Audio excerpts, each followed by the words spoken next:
here. Here we go. There's the back. Bringing it up. That's not too bad. Okay, let's get that sound going so you can hear me. Alrighty, so what do we need to do?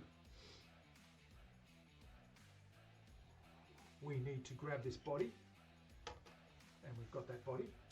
We need to get in there and drill those holes. I've got the drill bit too. I've got black hardware. It's got Mr. Glynn's Cruel Mistress vintage Tele pickups, brass saddles, bone nut. It's all good. Where the weed at? What's going on? Thank you for the follow. Good to see you. Welcome on in. Who? Okay, so that's that guy there. But that's to show you that copper-looking red cedar when it really gets polished up. It really looks copperish. Come here, little guy. Give me my little boy. Hello. Hello. How you doing?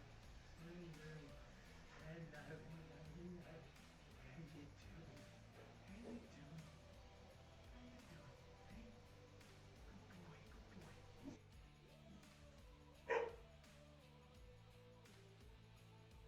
To go on top. So that's what we did there. That back's going to be sensational. That is so smooth.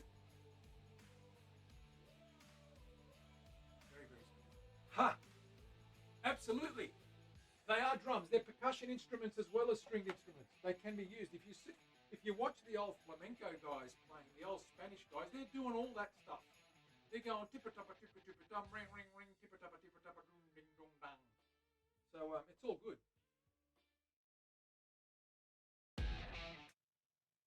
Howdy doody, guys. What is up? Rage is first again. He's always first. Rage, what's going on, brother? I've seen that little project you're working on with Greg from Orbiter Guitars. Man, that wood is looking good. I tell you, that neck is something else, and that body's something else, and that cap is something else. You've done a great job, by the way. Looks really good. Well done. I can't wait to see that finished. That's going to be something wicked. This guy's, speaking of wicked, this guy's coming along. We've got six coats on there now. Okay, we've still didn't touch the top, letting that sort of cure away. We've got 4 on the back there. We're starting to get some sheen, so we've got to keep working on that, flattening that out and getting that nice. And it's looking pretty good though. Starting to come together. Then we can finish the neck. Another big sand back and another coat. We've got to get that heel going as well with some Danish oil as well. That's been leveled out now. You can see that. There's the angle of the neck. If you ever wanted to watch that pitch, you can see that there from the fretboard at 4 degree or 3.5 or so. You can't really tell from that angle.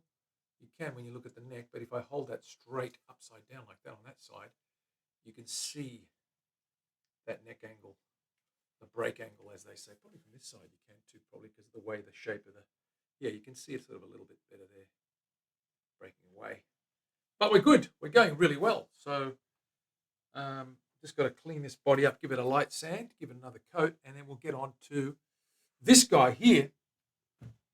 Thank you, Rage. It's looking good. It is looking good. It's starting to get there. So this guy here, we've got the chambers, and we've now got an access cavity cut out of there as well. We did that on Friday. You can see that that's shaped and routed now, so it's ready to get a cap built up for that and fit that in there. We'll do that as well. And also work on the neck. The neck is still clamped up. I left it clamped up over the weekend.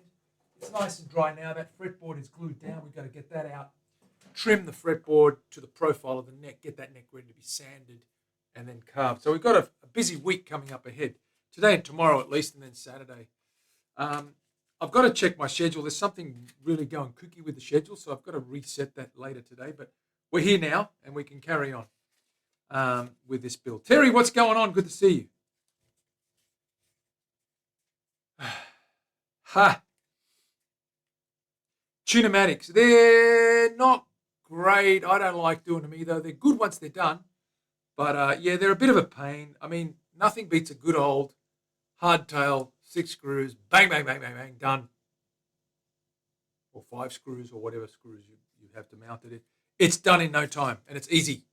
Tunamatics, you know, legs and stilts and bridges and trapeze things and tunamatics. Little screwy things that go into other little screwy things that go into other screwy things. It's all screwy. Placement is difficult. It's tricky, right? It's tricky. I've got a, you see when you look at the blueprints, for example, for a Les Paul, and you look at the angle of the bridge and the position of the bridge behind the bridge pickup, I've actually broken that angle a little bit.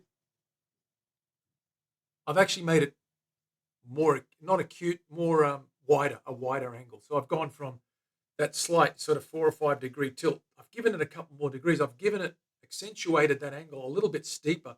And I found that it intonates really easily and better than the flat one, especially with the wraparounds that don't have adjustable saddles. If you're using a wraparound bridge, for example, you got to get that angle right. Otherwise, you're going to only intonate to a certain degree, and then you're going to be limited by the fact that you can't really move that fixed bridge, those fixed saddles too much with those little side screws. With a Tunematic, you can get they've got adjustable saddles, but if you give that a little bit more angle, it gives you more leeway for your scales, right? It really gives you that extra scale length variation that sometimes makes a difference on that 12th. I find it's tough, yeah.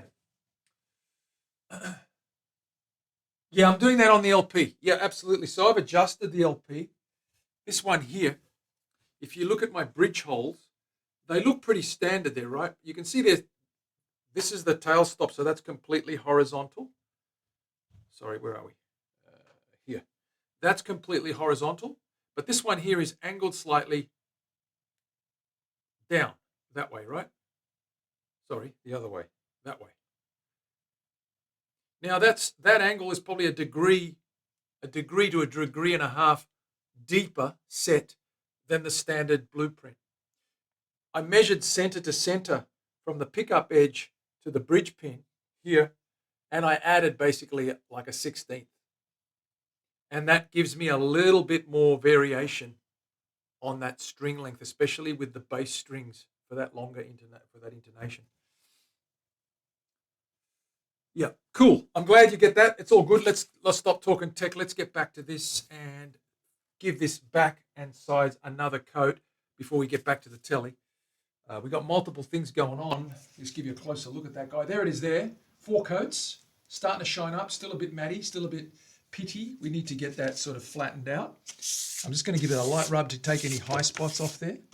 A little bit of 1200. You can see it just takes a little bit of the coat off. Just scuffs it a little bit. That's all we're doing now, just scuffing it.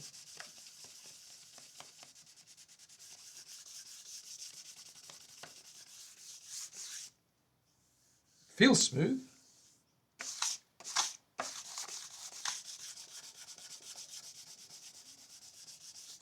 Just a light cover, a light pass over the top. A couple of little not pushing hard on it, just letting the paper do the work. Going with the grain. It's not leaving too many. You can see some dry scuff marks now. You can see how I've dulled that up a little bit. Okay, I shine in the light and pick out some bumps that I might potentially see, like here. Give them a little bit of extra work, get them flattened out.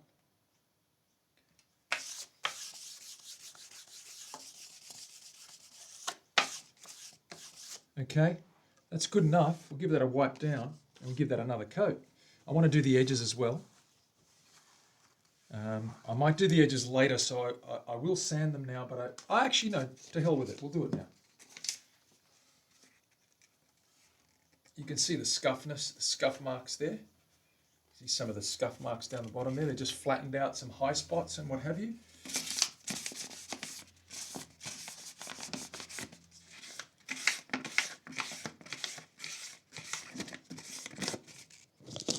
Just going to hit. You can see that area there is starting to cover up where I'd filed that flat. Another coat and that'll go away and it'll blend in with the colour of the rest of it. That amber's really kicking in now and giving it a nice tonal, wood tonal quality, richness, a bit of a rich sort of mahogany look rather than a lightish pink. It's getting a bit honey, hazelnut coloured. Just give that a light scuff, working it a little bit there because it's feeling quite smooth, but there's a few little bumps and lumps we need to get out of there. So give that a light little rub. It's only 1200. It's not going to take too much off. It just does a good dulling. Just scuffs that nicely. Takes some high spots off there.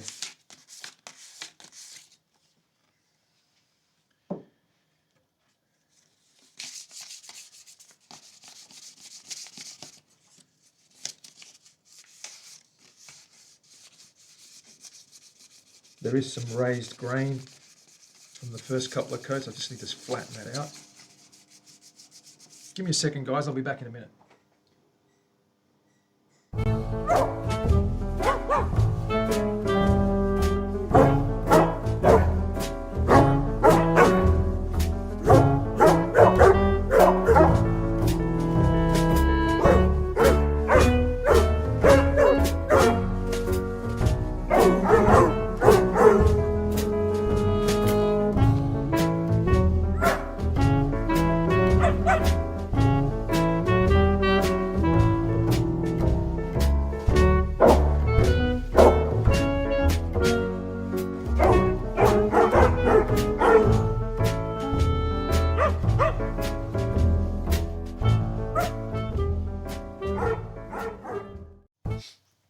Okay, we're back. 1200, that's the one I'm using at the moment. Just nice honorary micro mesh. It is the best. I don't think Rage goes higher than 1200. Yeah, that's what I'm doing on that LP. That's what I'm doing, my man. My son's just taken my truck to go down to town to do some things, so I just want it back by a certain time. That's why I had to run out and tell him, hey, bring it back by a certain time.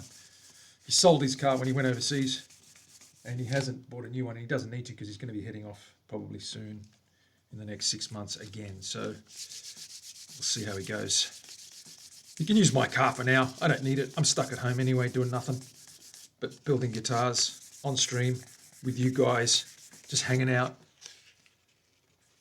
catching crickets, catching lizards, eating that for dinner, trying to survive on a luthier's pension, if there is such a thing. Rage, is there a luthier pension? I don't think there is.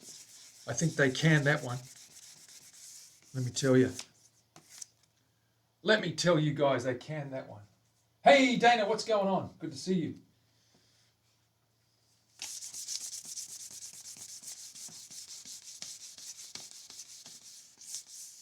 It's almost a burnish. This 1200 gets really clogged up. It's pretty fine. I don't want to use up too much of it because I don't have much left. Terry, can I have a big reminder to get it some more 1200, please? The Wayback Machine is Terry. She reminds me of all the things that I've forgotten.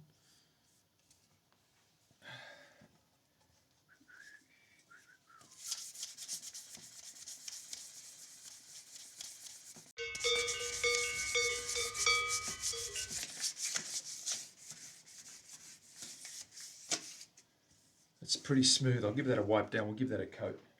What say you? Let's give it a coat, huh? Yeah.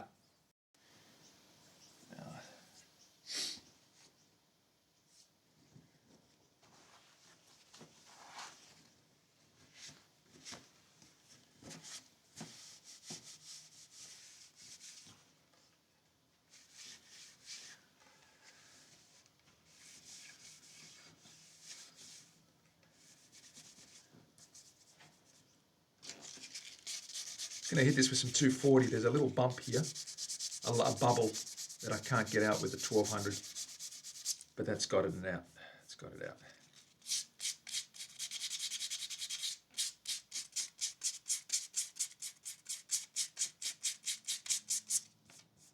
Okay.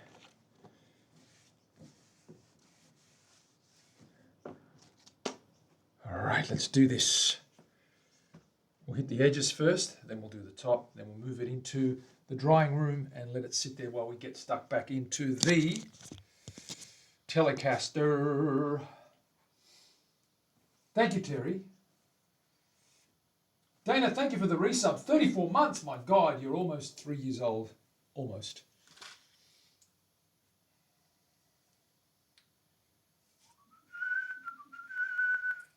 Cut a little Schwab. Cut a little Schwab. Schwabby.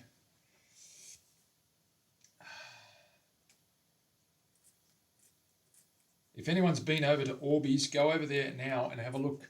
Well, he did show beautiful guitar that he's working on, that Rage has been collaborating with him. It's awesome. Probably one of the most kookiest necks I've ever seen. It's stunning. It's ridiculously stunning.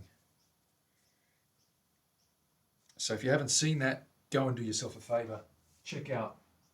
Go to Orby and say, Manny sent me here and he demands that you show us that guitar, if you haven't already seen it. He demands. They are the words you must use. Because I'm demanding. Ha! You'll have to check it out, Terry. It is stunning. The neck is a flamed mahogany, and it looks so much like a flamed Queensland maple. It's not funny. It's the you know how I call Queensland maple the Australian mahogany? Well, this sort of proves that they're almost siblings, those two species. Okay, we've got our stuff in our hands. We now have to get a container of liquid called Wipe On Potter. We pour some of this stuff in here. We shake this guy up a bit. Give it a little shake. Shake, shake, shake. Shake, shake, shake. Unscrew the cap. Pour some in. Like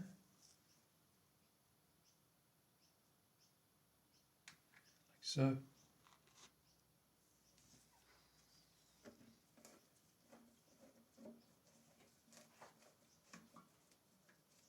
Right, pop that away. Let's get cracking. We're going to hit the sides first. I'm going to just tape this little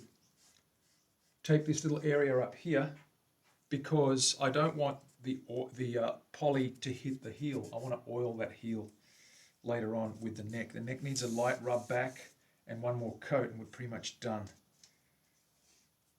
So I'll just strap this up here just to create a bit of a barrier.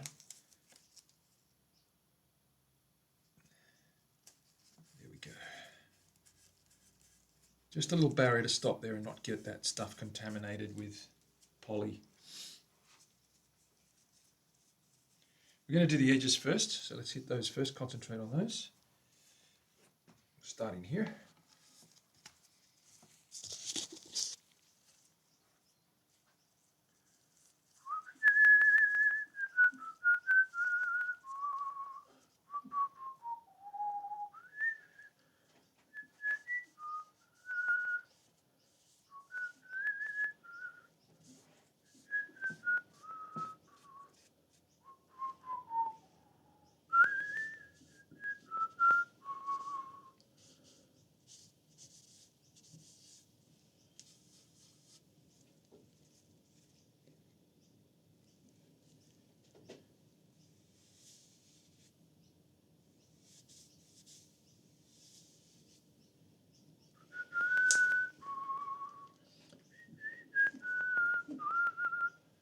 So I look at it at the light and I just watch for any grain that's popping or any grain there's a couple little grain marks that seem to be unflat. We'll flatten them next time, it's fine. We've got a reasonable sheen there, that's the main thing. A nice even coat without going too runny or too thick. And we're making sure we get right away across to the binding as well, but without dripping down the face of this guy. So we just start in the middle and just feather that out. And then work to the back, work to the edge, like so. And you can see how nice that's looking. Going to flip that guy over and hold it up now. I might just rest it. Oh no, I don't want to rest it because it's going to hurt. There we go, we've got that guy there. Just see where I'm up to here, okay. Just on the back there.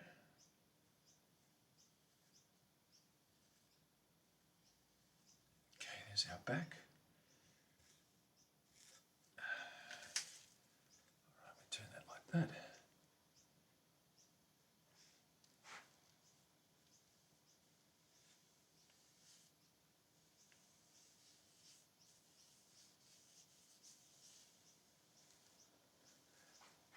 We're starting to get there. It's looking good. No drips, just checking that for drips. Do that top horn section. I'll just flip that over. Grab that guy like that.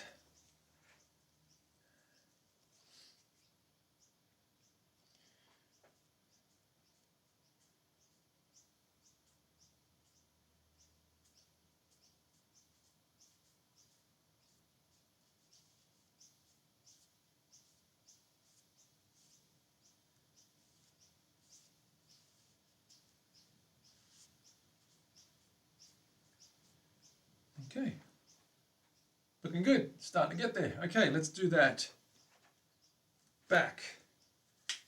Pop that flat down there, let the edges sit. That carve is keeping those edges from, touching this towel, so it's actually elevated. There's a little gap all the way around. You can see I can get my finger under there. Which means there's at least, an inch of space. So it's elevated somewhat. Hey Mark, what's going on? B Bumstead in the house. Big shout out for that man. He is being shouted out. Not shouted at, shouted out. There's a little drip here. Let's get rid of that. Let's work on this area here. Okay, let's start. We get this big fat guy here with a nice big clump. And we just spread that out evenly. Give it a nice, even, thin but not watery thin coat. Just a nice, even coat like that. See that difference there? We're going to work that in. Just make sure that this guy is spread evenly, no water, and there's no bubbles or build up or drips anywhere. Spread that through, push it all the way to the edge and off the edge, up to the tape. Let's have a look at that. I always look at that in the light. Okay, there's a few dry spots down here.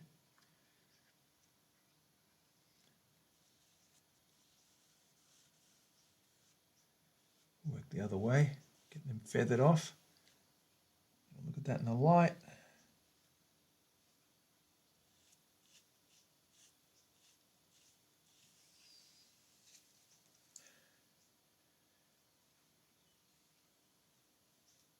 Just checking that streakiness.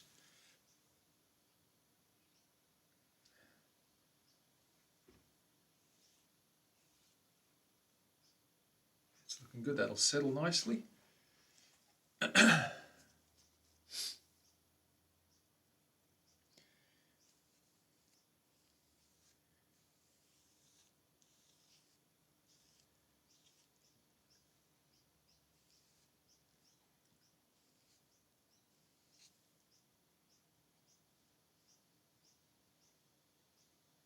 Having a look at that all the way around the edges, that's pretty good. Okay, I think we're done.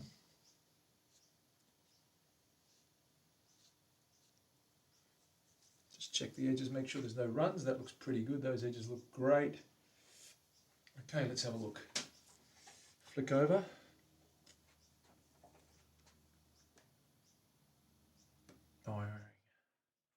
Right, that's the front.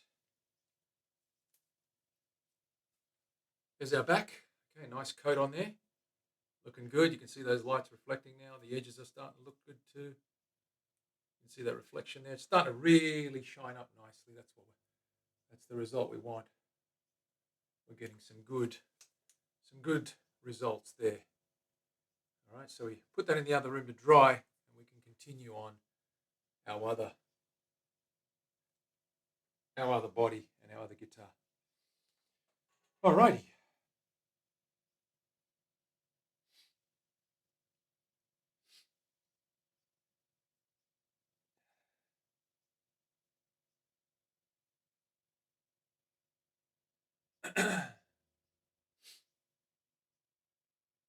Plastic triangle things. I get you. I hear you, Dana. I hear you. Anything helps. Place this guy somewhere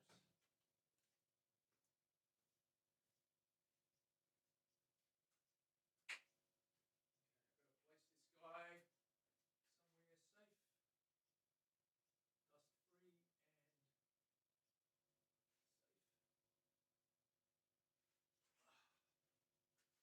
free, and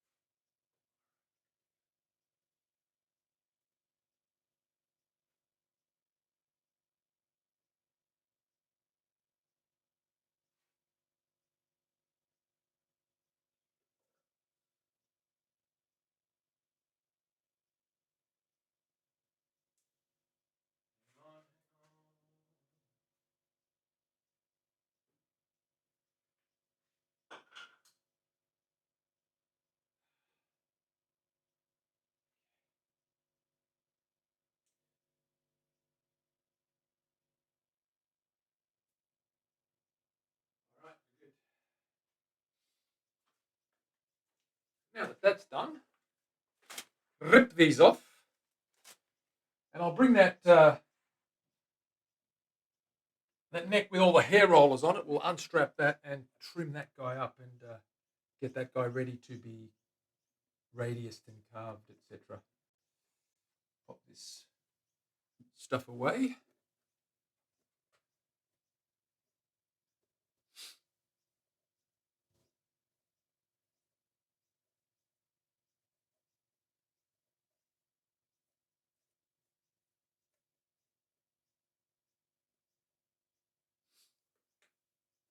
Rage is in demand. Rage is in demand. Terry, are you ready to take the hair rollers out and see if our perm actually worked? Is that how they do perms these days?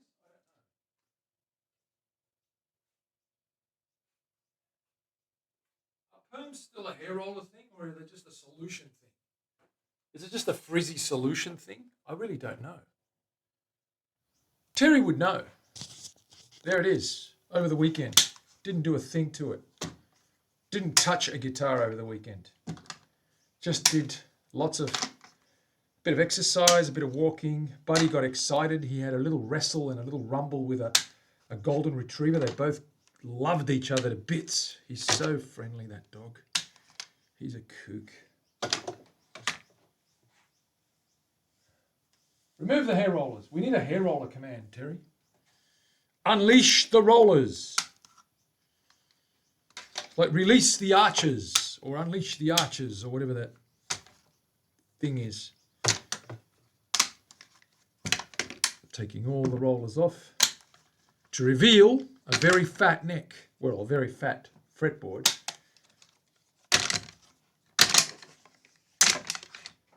Check that out.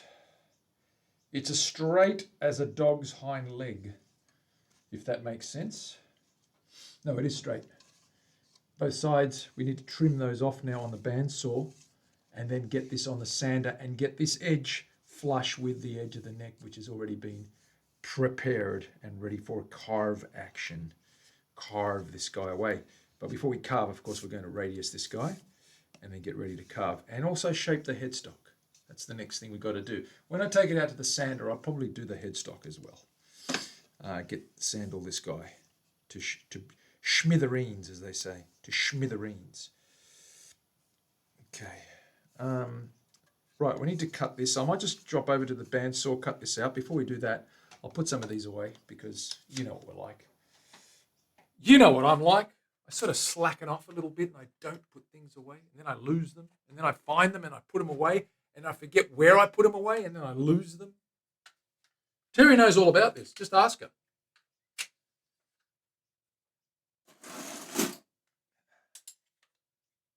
Get those clamps off. Curlers off. She's even got a command for that now. I knew there would be one. There had to be. It was only a matter of time. Just hanging up these curlers. Putting the curlers away so we can use them next time. I do know. Terry would know. She experiences it firsthand. She slaps her forehead more than 3 or 4 times a stream and says, oh no, he's lost them again. Why does that boy not learn? Ever. What's going on? Has anyone seen Texas Tom? He hasn't been around. I know he's on other streams, but I haven't seen him pop in here. Maybe he just doesn't know we're on. That's okay. Just wondering, he's normally dropping in.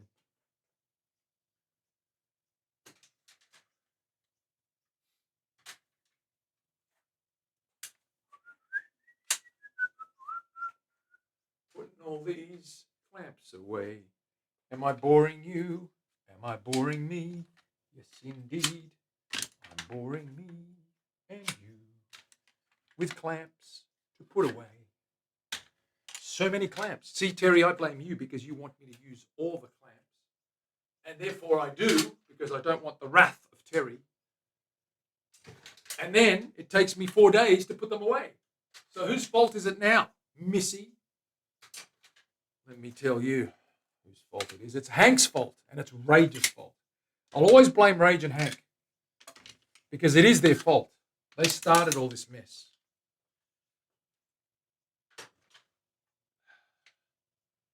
We didn't have the rant stream this weekend because we both got caught up with other things, of course. But I feel like I'm having a bit of a rant right now. What do you think?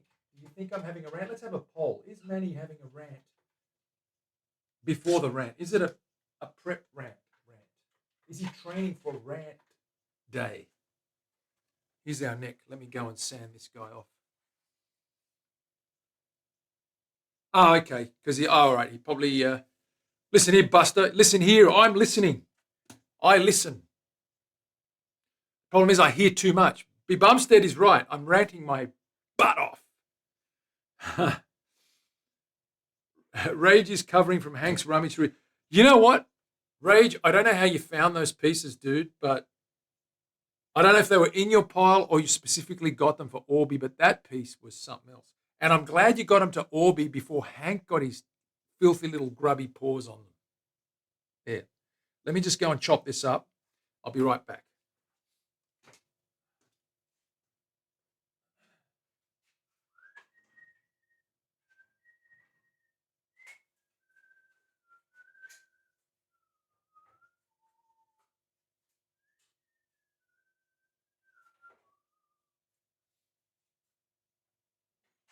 Like the Van Sorian, like the Van Sorian. We need to power that thing up and chop some necks in half.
Okay, guys and girls, we've got this guy sort of profiled. We've taken most of that bulk off. You can see there's a little overhang here and there. Now, I don't use a router to get these edges flush because the router will take a big chunk of this coach wood out. It will bite and it will strip that coach wood. There's nothing worse than a neck with some chips in the neck, especially when you're carving and you can't carve them out. It leaves a little bit of a depression there. So what we want to do is we want to manually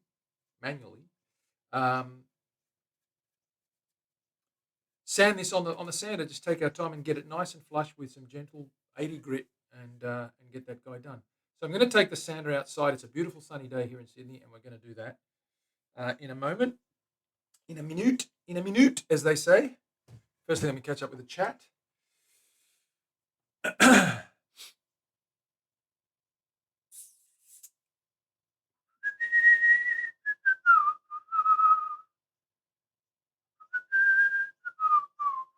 Is there a blame command? There needs to be a blame command. Those were just lying around. Are you kidding me? What is wrong with you? They're just lying around. Stuff like that shouldn't be lying around. Look, says the man with stuff like that lying around. But that's beside the point. It's not about me. It's about you. Just blame Rage.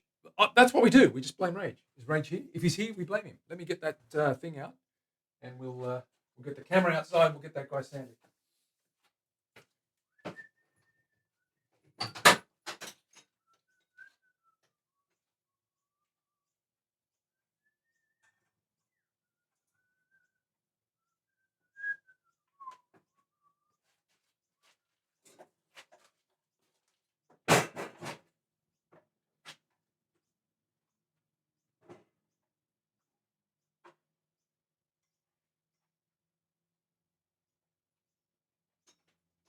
Alrighty then, we'll move the camera and we're good to go. We'll have to put our safety gear on so Terry doesn't have kittens. We'll wear a mask, we'll wear some gloves, we'll wear some, I won't wear the loud stuff, it's not that loud, so. I know, Rage, I believe it. You've got so much that I have to, if I ever get there one day to the US, I'm going to drop in that woodshed of yours and I'm going to, it's a shame I can't bring any of it back with me, but I'm going to at least take some pictures of what you've got.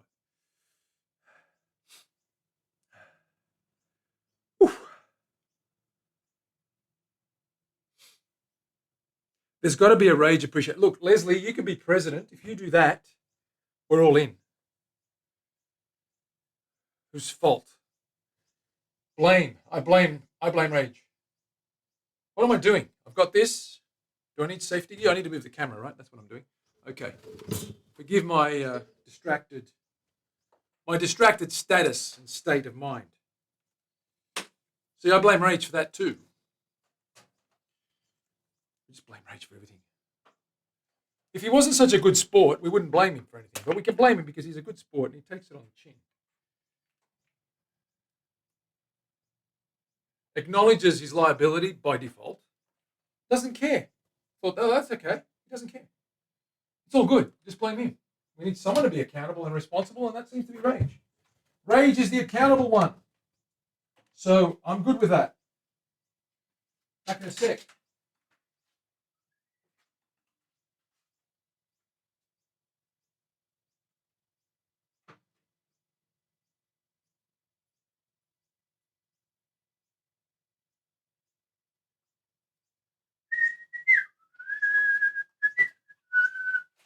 Let's have a look at that picture and see what it looks like. Have we plugged this thing in? I think we have. But there we are, next to the sumo bin. Nice, okay. I think we've got to fix that.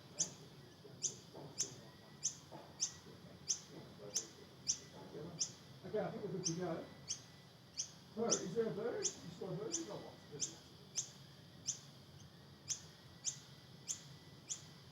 Bass guitars, who have we got? That's back to zero. Hello, have you built any bass guitars before? Yes, I have. I can actually show you one. I have one that I built for Buddha that I haven't shipped yet because I've got some things I've got to wait for. I will bring that down and show you in a moment. We will show you the bass guitar in a few moments. Stick around if you've got time. Stats, have you got time? Let me know. If you've got time, Stats, we will show you that bass. I'll need about maybe 10 or 15 minutes if that's okay. I have time. Good. Okay, let me do this first, then we'll get the bass. Switch over to the bench. Grab the mask, put that on. Actually, Terry's got to see this, otherwise she doesn't believe me. Terry is the great doubter of the stream. She doubts I do anything. She doubts I can remember where I put my hat, which she's right most of the time. Let me put my mask on so she knows I'm being safe. Okay. Put some goggles on. Okay, we're good. Let's go.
Okay, did you get all that?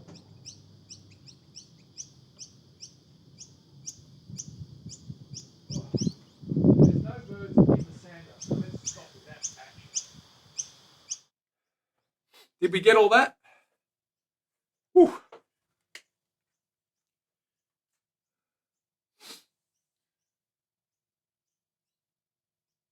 Yeah, there's a couple of minor birds. We've got these Indian minor birds, and what they are is they're pests. They're just getting a little bit annoyed that I'm around the tree where their nest is probably there. But then again, they don't necessarily nest in trees that they're yelling from. They just like to take over territories that other birds normally use, and they're just annoying and they just whinge and rant at everything, including me. Okay, so we heard all that. There's our neck now. It's, as you can see, it's nice and flush, the edges. Okay, we've got the edges nice and flush. So now that's ready for carving and working out. The back, what I haven't done yet is trim the back, and I won't do that yet. I've also haven't scooped this. We're going to do that next. But what I wanted to do right now was what was I going to do, Terry? Because I've forgotten. I was going to do this, and as soon as I do that, what was I going to do? Can you remember? I can't. I'm completely at a blank now. Ah, yes. I'm going to saw this headstock. The base, of course. The base. Thank you. I'll be back in a sec.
Are we there?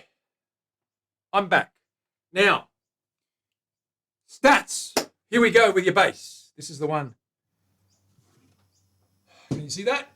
Let's open up this case and show you this base. This is a neck through base.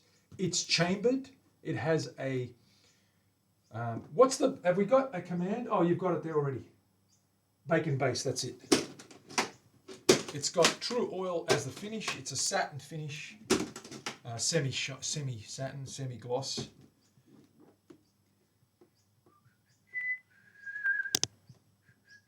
I've opened it the wrong way, but let me take that out for you. There we go. Neck through all the way. 5-piece laminated neck. Maple, Paduke, maple, Paduke, maple. Silky oak or lacewood. Camphor laurel cap on the top. Looks like bacon rashes, that's why we call it bacon wood. River oak neck.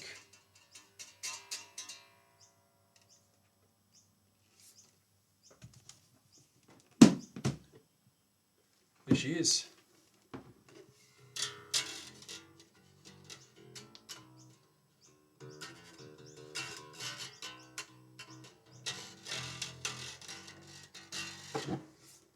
a base. Yeah, it took a little while. But I was taking my time. This is chambered in here. It's hollow through here. We've got a nice 5-inch beam going up here and then tapering off to this neck here, which is a little bit chunky, but it's a nice, solid neck. I did leave the fretboard a little bit thicker. There's 2 rods. There's a steel truss rod and two ebony rods on either side of that, just to give it a little bit more stiffness. We don't get much, pull back and warping of that neck. But it's a light base. It's not light, it's medium, but it's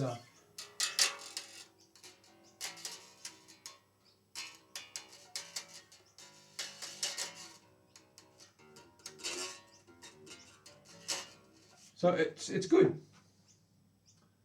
Haha, it's crikey. It's a good bass. It sounds great too. So there's our bass. We can do things like that. You can see the profile there of that neck there. It's a nice looking bass. I'll bring that up on the other camera, give you a different view. There we go. Get a good look at that guy up close.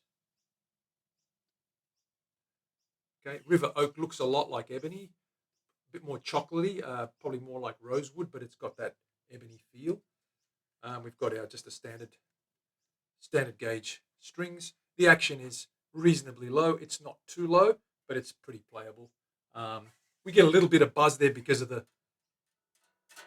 large big bass string and also the jumbo frets, but it's pretty good.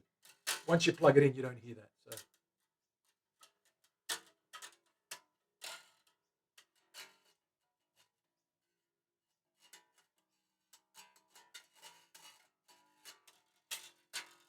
So yeah, there we are. There's our bass. We've also got a camphor laurel cap on the headstock to match the body. There's our cap on there. There's that 5-piece neck all the way through. There we go. Hope you like it. This is for Buddha from Glowstick Willie. So this is a bass for Buddha from Glowstick Willie, their bassist.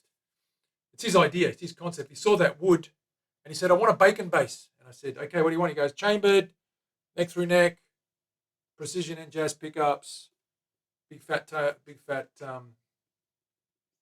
tailed, and 4 strings. So there we are. That's pretty simple specs, and we've got that guy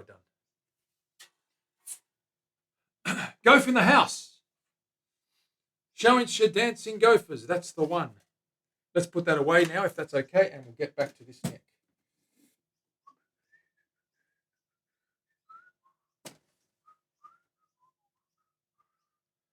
Give you another look at that guy.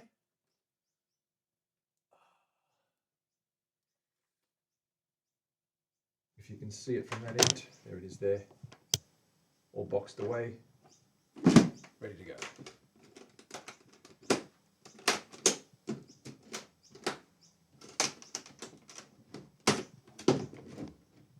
Yep. Yeah, the head, that's my style, that headstock, absolutely. I've got that headstock. I'll show you what it looks like on my other guitars as well.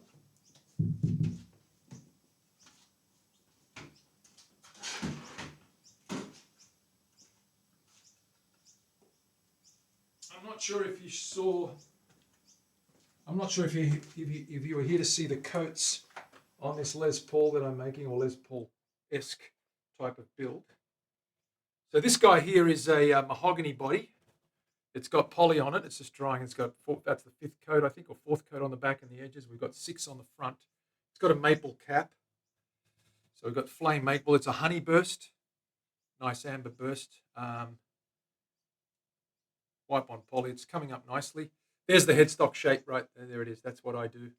We can change that for you if you want, but that's generally my headstock shape. Unless, of course, you're going with a Telecaster or a bolt-on neck. My general headstock shapes for those. So that's the one I use for 3 or 2 aside when we've got the tuner split both sides. If I'm going in line, that's my headstock shape when I'm going in line. Okay. Fender-esque, but it's got a couple of little chunks out of it, and yeah, a little bit of variety. And it's not an angled headstock; it's a flat, like a Fender style headstock. And we're going to trim that guy up now. There's our LP that we're working on. Okay, that's coming together now, looking quite nice. Fancy pants, exactly. It is fancy. It's nice. It's got a nice carve on it. You can see that carve is quite, quite prominent. It's old school, but it's great, and it's not too heavy. It's good. Yeah, it's pretty good.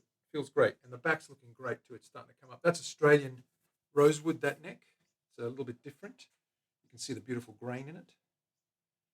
It's got oil finish. We're going to go for a satin oil flat glassy finish on the neck, and we're going to go for a high sheen finish on the body.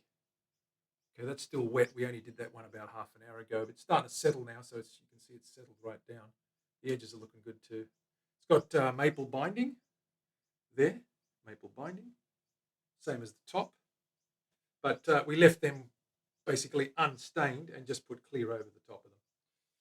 Okay, let's put that away. Let's get on with it.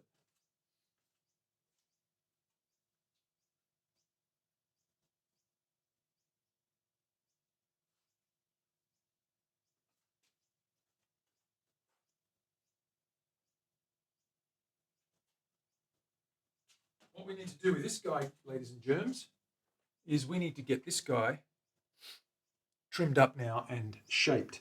So we've got a few things to do here. We've got, bring this camera down firstly, mind the files and things falling, mind the, there we go, mind the vertigo. Terry, that gives Terry vertigo every time. Sorry, Terry. I know it doesn't do your vertigo any good to move the camera around. We need a vertigo command, Terry. Crash. We've got a crash command. Hey, Mav, what's going on? Good to see you.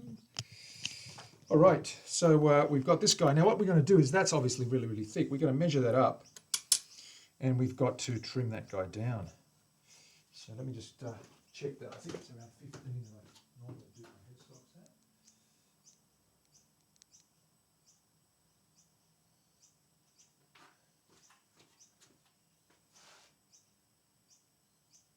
Yeah, about 15 mil. So we're going to go 15 mil from the top, from the bottom, I should say, across. I'm going to shave about 1/4 inch off this guy. Just get this sorted out. This wire out of the way. Hang on a sec, guys. Let me fix this guy up. There we go. Out of the way. Wire's out of the way.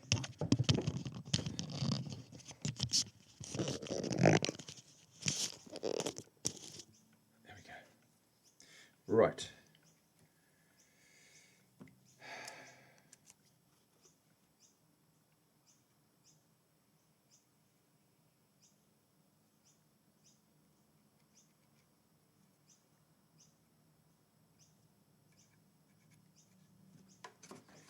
It's going to take a line down here.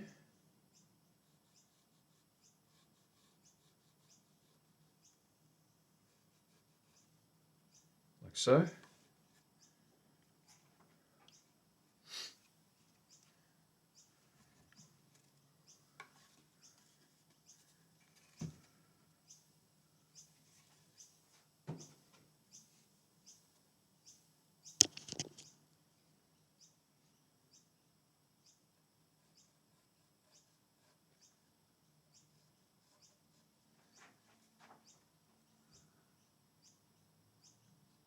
I normally use a saw and I just cut this by saw, but I'm not going to use a saw today. What I'm going to use is what they call the safety planer and take that off right across to there. I guess that can all go. I might just get rid of that as well. I usually cut it to there, and then I transition the rest. I shave the rest, I shape the rest away. That block's got to come off.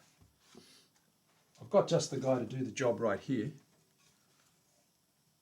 going to quickly cross cut across here. Doesn't have to be dead straight.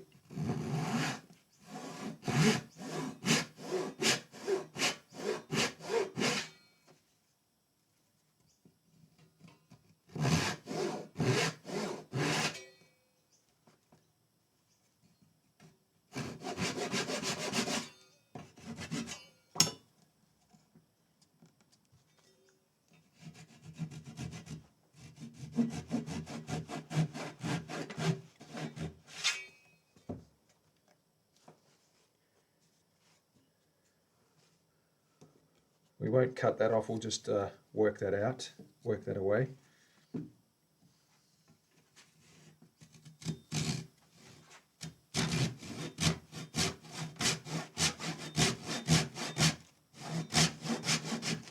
We can rip that out like that.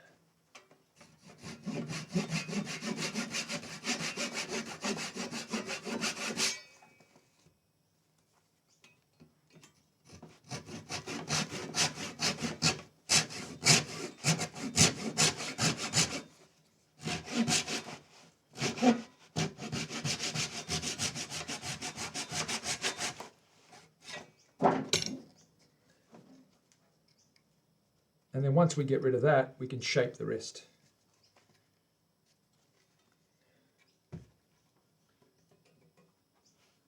Just going to quickly cut through here.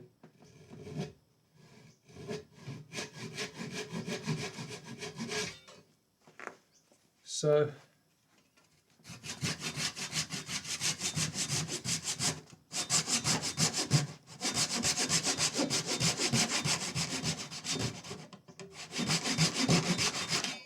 like that.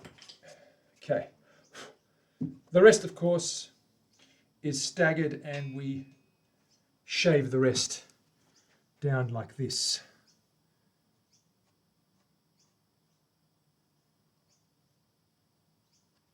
So we get that nice curve, and we smooth all this guy away. So I've got a cut here, stagger. So I need to safety plane this guy away. Now you guys want to see that? I will take you to the safety plane. I'll move the camera and we'll do that.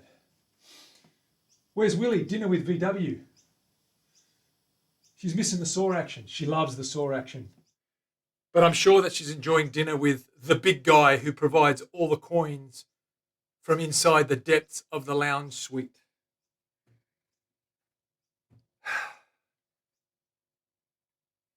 God bless their little hearts. Let's take this to the safety plane. I'm going to move the camera into the other room. Give me a second, guys and girls. Off we go into the room. The magical room.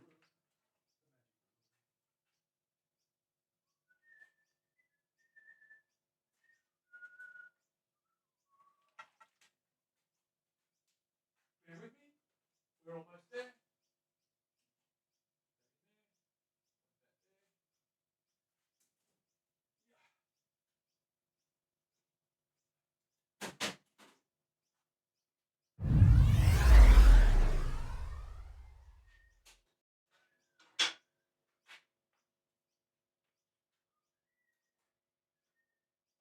Right, away we go.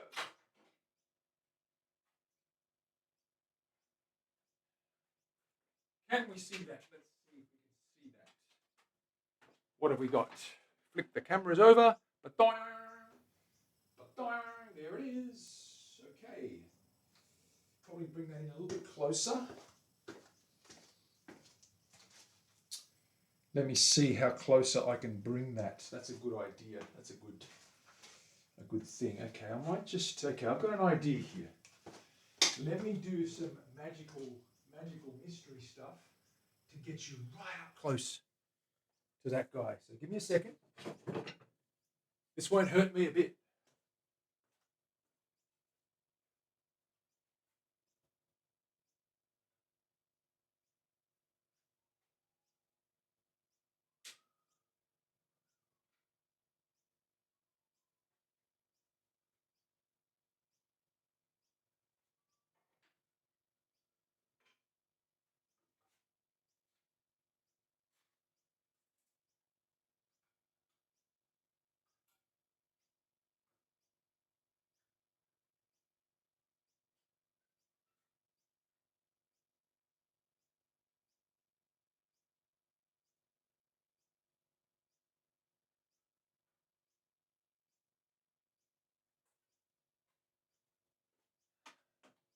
Let's see if we can zoom in on that.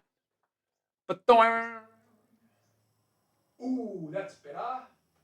Now we can see what's going on. You missed the whiskey glass. 300 bits, Dana. And a resub earlier on too. Wow.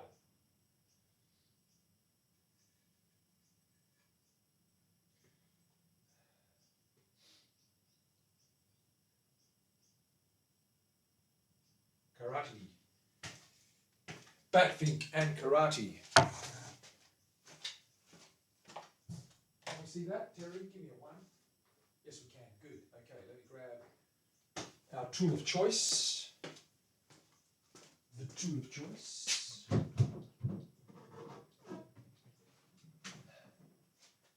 Called the safety planer. This guy. So let's undo that and see how we go.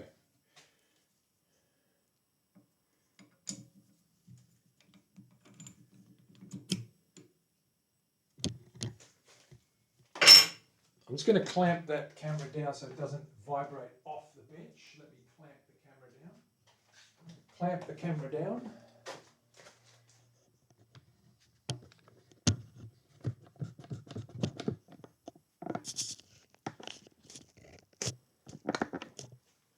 Can we still see that, Terry? Terry's our checker. She checks everything. Yes, we can. Okay, that's good. Alrighty.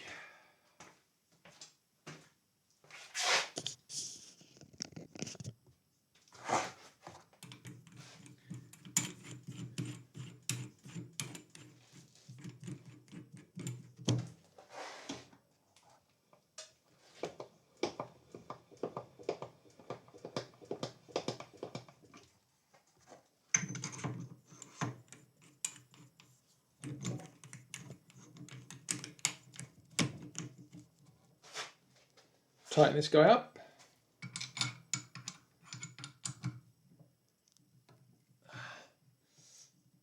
Okay.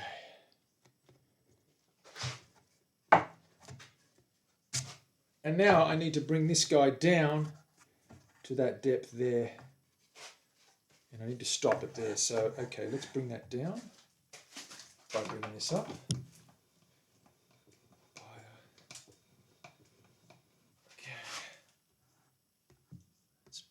That's the first cut right there. Let's do that. I'll take 3 little passes of about 1/16 of an inch, or maybe, yeah, about 1/16 of an inch, and then we'll be good to go. Let me know if this is too loud, Terry.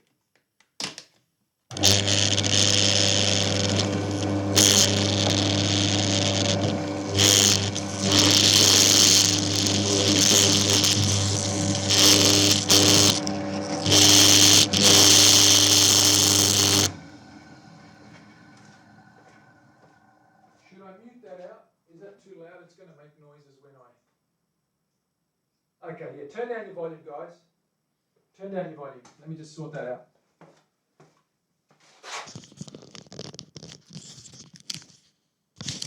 Oh, what's this camera doing? Come on.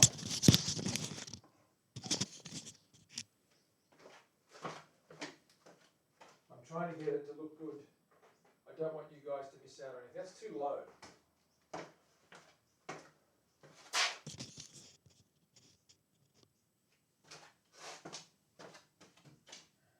Is that better? Okay, that's all right. It's sort of climbing up, isn't it? I've got to try and stabilize that. Give me a second. Let me get that right.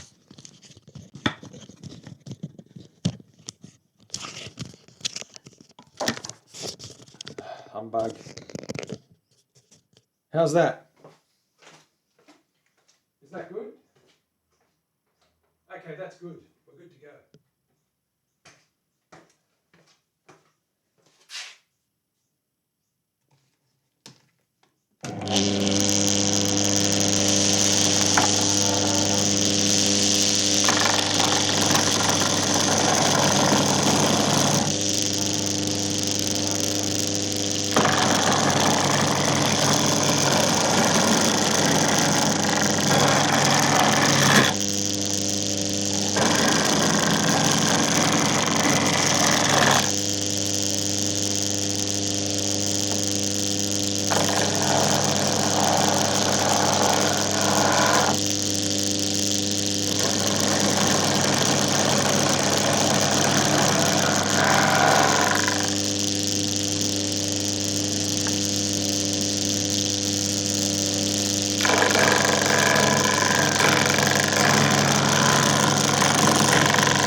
Okay, we lower that a little bit more to the point that we want to cut down to. Let's point that down a bit lower.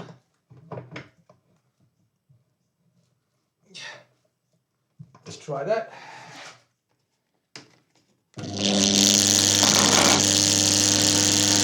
Perfect.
And we're done.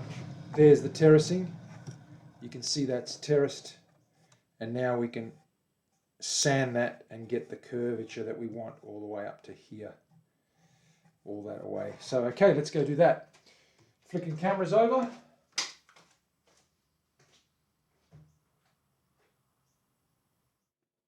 There we go. Lisa, what's happening? You just missed some Shinto action.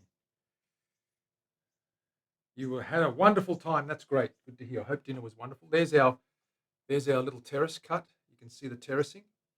And what we need to do now is get that on the round sander, the drum, and get that shaped to give us this nice scallop shape, okay? So let's go do that in a second. That's okay. Don't stress. There's sanding to go now. More machinery.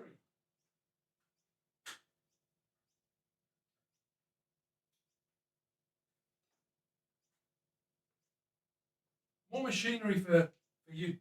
Willie? More machinery. Relax. I'll just move this camera outside again for the second time today.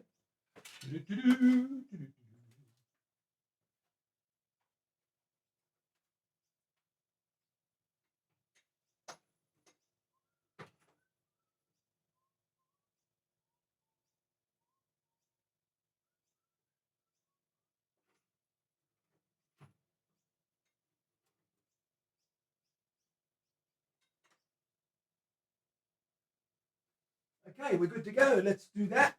I'm going to need my mask so that Terry doesn't have meow kittens. How am I doing? Hello, Lou. What's going on? I'm doing well, thank you very much. How are you? Just doing some sanding on a neck. What's going on?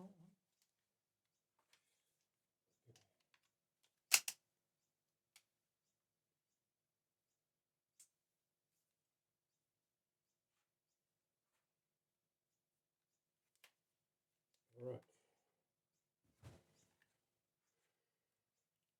Does that look all right out there?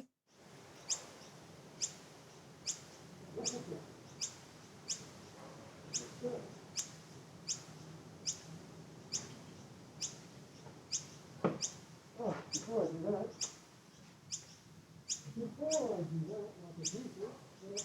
a doofus, I need to make sure I mark this out correctly. So let me mark this out correctly. Okay, there's our nut slot. That's where we end. Okay,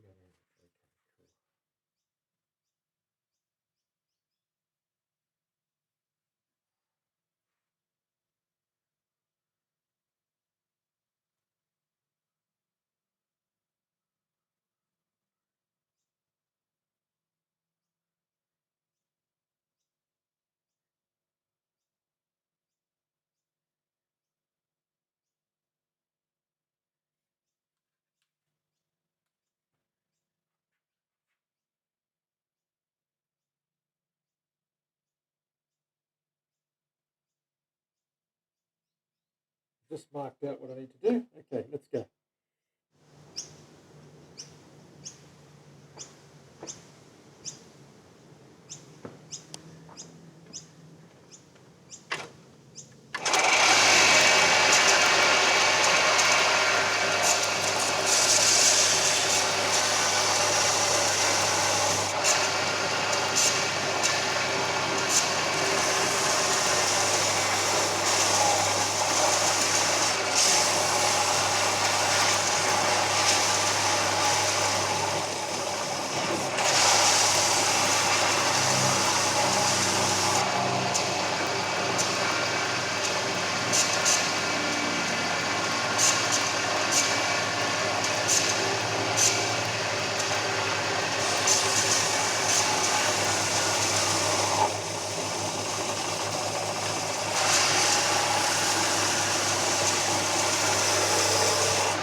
Cool.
That was easy. Oh, the dogs do need playtime, Willie. He's not being antisocial at all. He's actually playing with the good people, the dogs.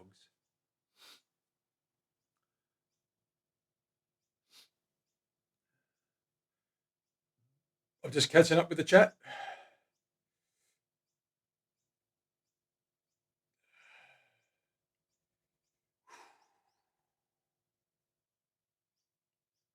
Okay, let's move that camera back in here for the final time today.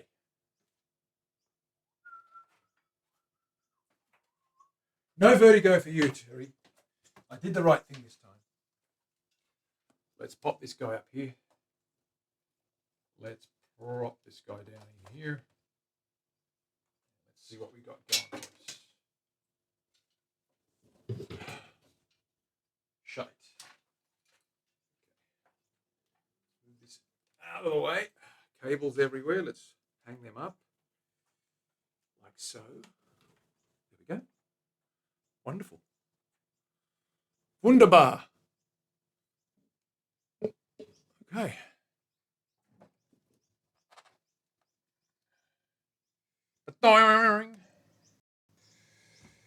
Where is it? Come back. What are you doing to me?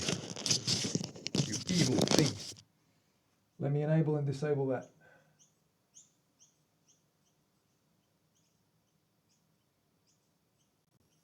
There we go. Okay. Bit jumpy. We'll fix it in a minute. Stop it.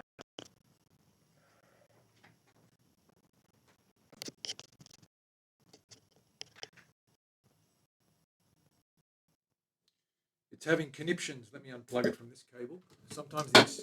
Sometimes the extension cable does that. I'll plug it straight into here. We should get that back. All right. Let's see what we got now.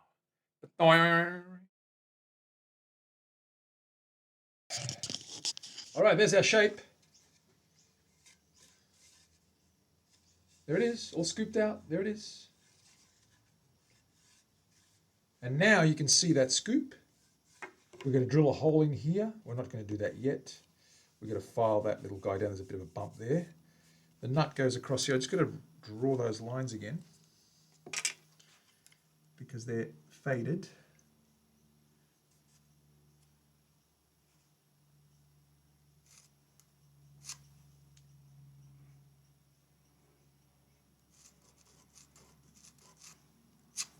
There we go. So the nut goes in there about 1/8 or so in, a bit further actually, nearly 1/4 inch in from the edge. We'll round that edge over.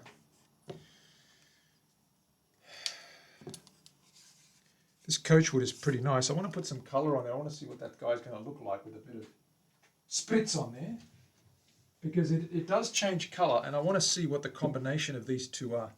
So let's put a bit of colour on there via some spirits and see what that fretboard's going to look like onto that headstock.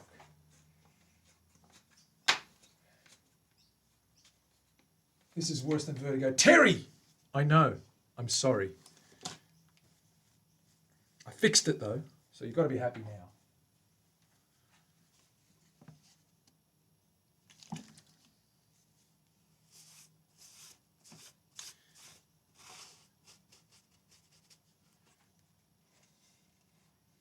Nice contrast. You've got that mocha. Look at the stripe. Look at the grain in that. Some beautiful grain. And then we've got this beautiful quilt up here. It's not a heavy quilt, but it is a nice... There's a nice shimmer to that guy. Once we get this guy oiled up, you'll be able to see that those colours pop. But that's the back of that. That's the colour there, and you can see the join goes from red down to that mocha, if you like. And we're going to drill a little channel in there as well. We've got to drill that channel guy in there as well. But that's a beautiful silky chocolate, velvety chocolate, stripy thing. It went dark, it did. It did go dark. That's going to look really good with a cream coloured, ivory coloured P90 in the neck. It's going to look really nice. And remember, it's a really dark, stunning body as well. So it's going to be really, with light hardware, it's going to pop. Chocolate. Terry likes chocolate. Hemp juice.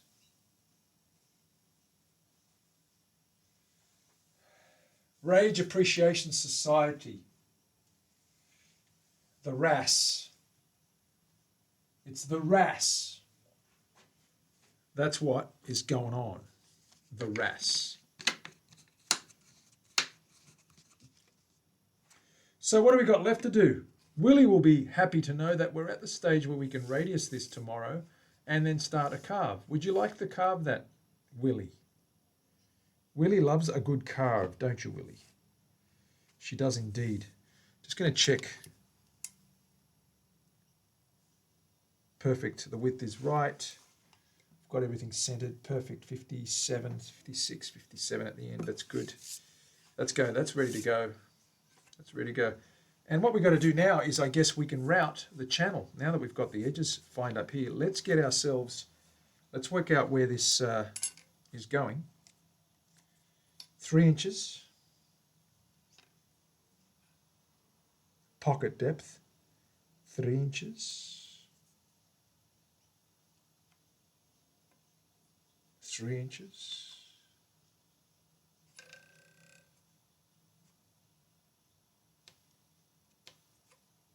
Okay, let's draw a line across there.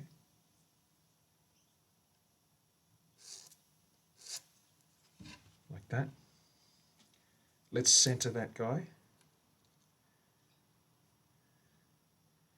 54 to 27.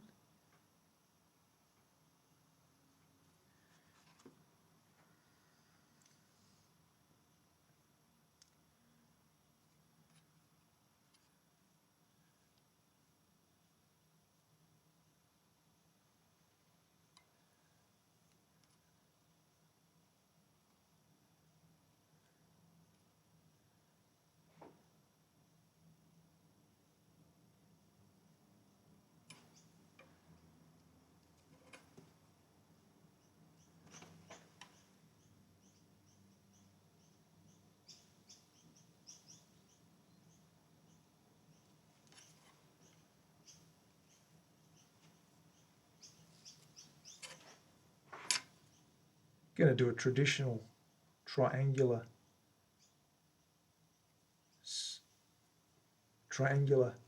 transition on the heel. I don't mind these ones. I like the traditional heels. People go, you should round it and make it all offset and make it like really cool and make it like really psychedelic. Like, just stick to the geometry. Do it the old school like Leo did. Do it like that. Anyway, that's the depth of the pocket. We can mark that out now and get these widths perfectly done. So we're going to get the body on here and we're going to prep that guy. That's the last thing we need to do on this body before we cut the shape of the body out. So I've got the body hole. There's the back. If you haven't seen it, that's the back of this girl. Okay. Nice. There's our nice and neat, beautiful little cavity. There's the hole to get to the wiring. There's the chamber. That's where the wiring is in here, strapped to the cap. There's our chambers. Now we need to get a pocket in here, right? So I'm going to measure this guy up. I'm going to line this guy up. I'm literally going to lay it down as if I've mounted the thing on here. Okay, I'm going to lay it down as if I mounted the thing in there and actually draw a line on either side. So I'm going to need a center line. I've got a center line on the neck. I've got a center line there. All I've got to do is clamp that guy down. Straighten that up. So I'm going to clamp this guy down right here.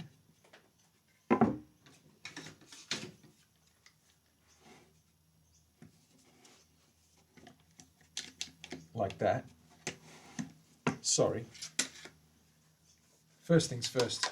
Let's not be ridiculous here. Let's measure how far down we've got to go. 3 inches, right?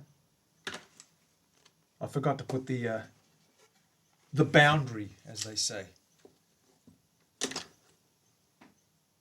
Where did that ruler go? What did I do with that ruler?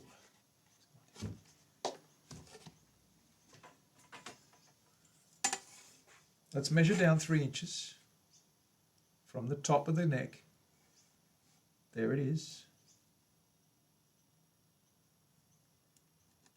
3. There's the other one. 3. Draw a line. There's the base of our neck. We line that guy right up to there, like so. We get that center line there.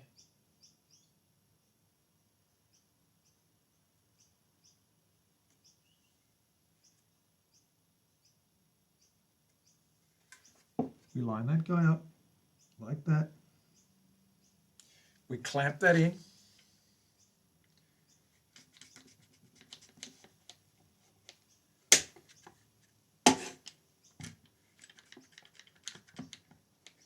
Like that. Whoops, that's moved.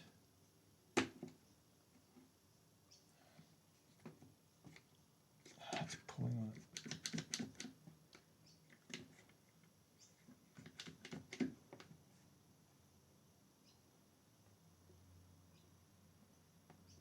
There. Now I use the straight edge. Where's that straight edge? Grab that straight edge.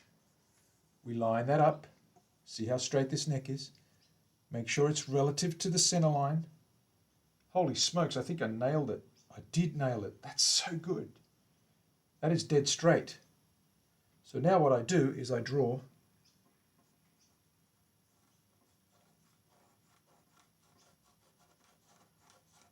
the edges of that neck.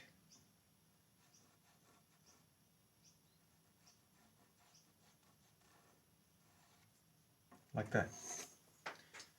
And now I know exactly where to cut that pocket out so this neck fits nice and snug, like a little bug in a rug. That's right.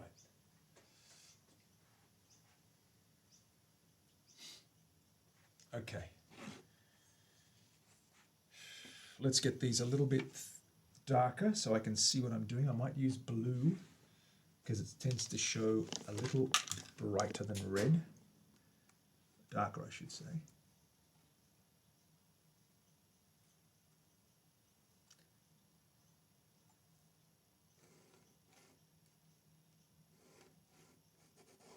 Okay.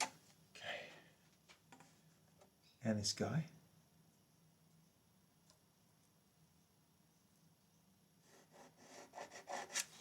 Like that. Got a route in there. Now, the cap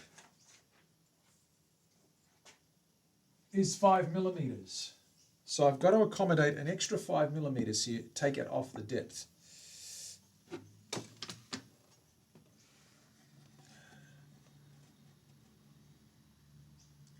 Measuring the depth of this is 44mm. We're going to go down halfway, 22. Which means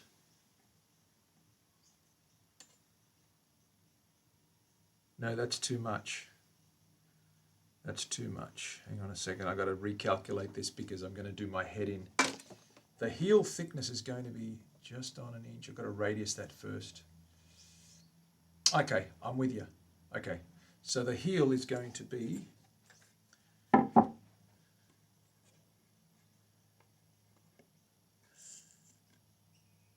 20. Okay, so we need to take 15 deep. 15 deep to start with, and that's going to be pretty much deep enough. So we've got to go mark this 15mm right here. 15 right here.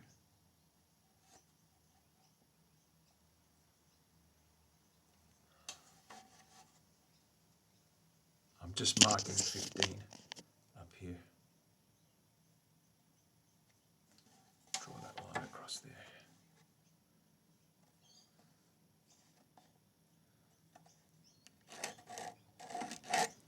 Okay. There is the depth we've got to come down with the router. Okay, that's how deep we've got to come down, 15. So I'm going to calculate that. And we're going to route that pocket. Let's get the pocket routed. Who wants to do the pocket routing? Yes, they say. We want it. We want it. Alrighty then, let's do that.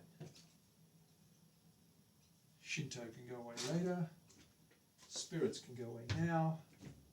Santa can go away now. And paper. There's our ruler that we missed.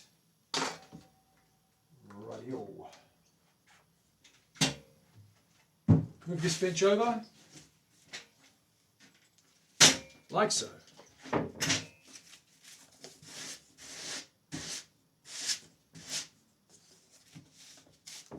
Get a nice flat bench, nice flat bed, I should say. Like so. Grab this guy.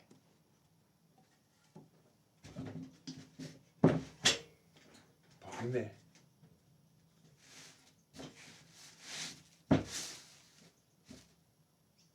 That's good. Right there. Clamp it up, Terry.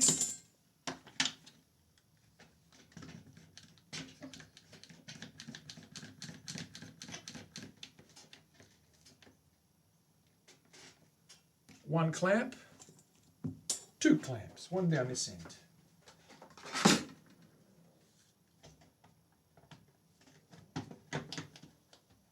Okay, that's not moving.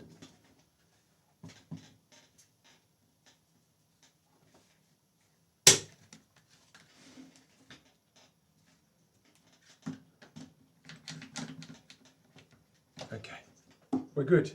Router. Here is our router. We'll set that in a minute. What I need is two straight edges. Where are my straighty 80s? Where are they? Where are my straighty 80s? What did I do with them yesterday? Terry, what did I do with those straighty 80s? Huh? Huh? Huh? What did I do with them? Huh? Here they are.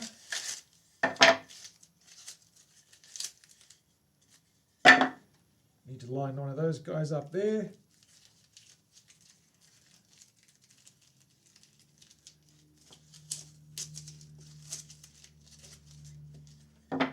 Line one of those guys up there, like that. Block that guy.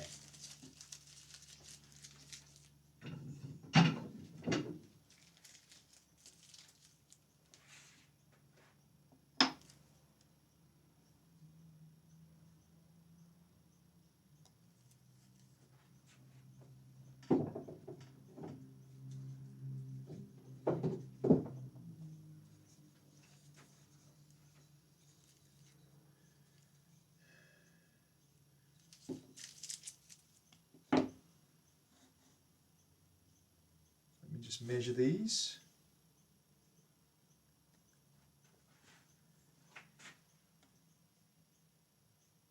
$57.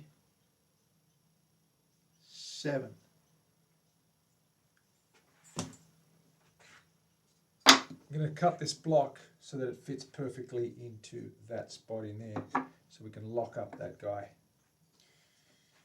And then what I'm going to do is I'm going to actually glue these guys together. Well, I'm not going to glue them, but yeah. I'm going to actually slip that in there and tape it to the sides, tape it to the bottom. And then we've got that little U shape there that we can route out. Okay, first things first, before we route anything, we need to drill some holes. So I do need to drill some holes. I'm going to use the Forstner bit and drill down to that depth that I said I needed 15 millimeters. Then we're going to route the rest clean. There's my drill. Let me grab my Forstner bit.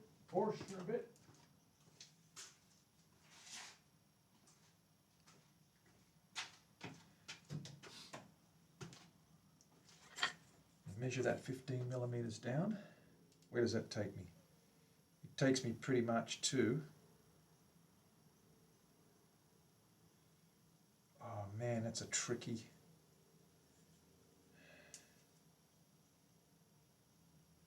Wow, okay, that's pretty scary.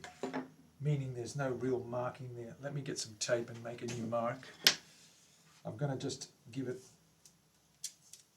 a little bit of leeway and go a centimetre shallower than I need to, or a millimetre shallower than I need to. I think that's about, I'm just going to cover that guy up right down to the bottom there. And then measure 15 from the edge. Let's see how we go there. Once we get that marked up okay, it's very important. I'm going to get it right from the edge.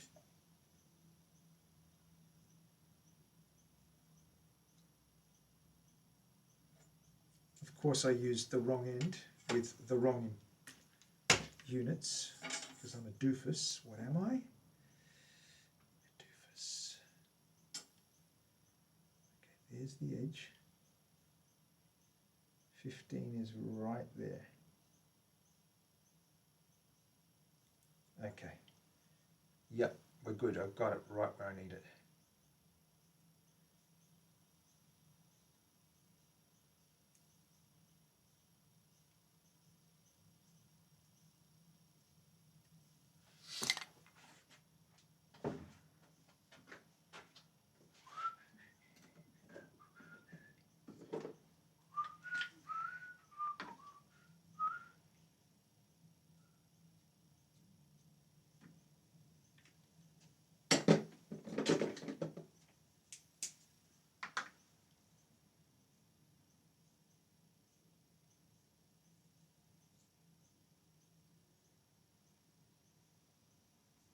Just marking it out with a permanent marker so I can see it a little bit better. Okay, what have we got here?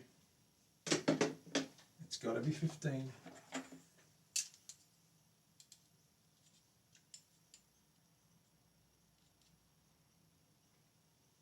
Okay, it's 15, we're good.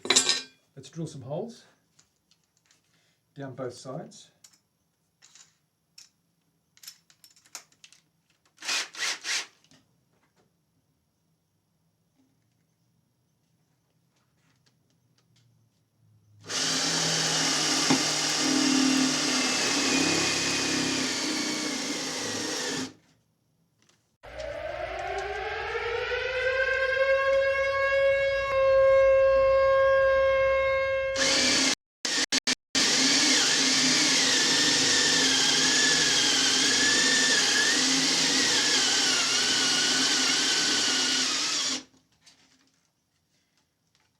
I think that battery's done.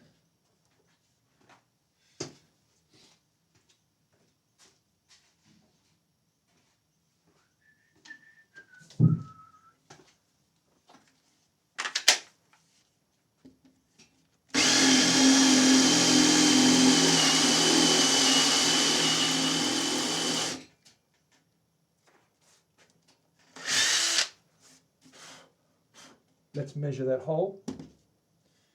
Measure it! Do it!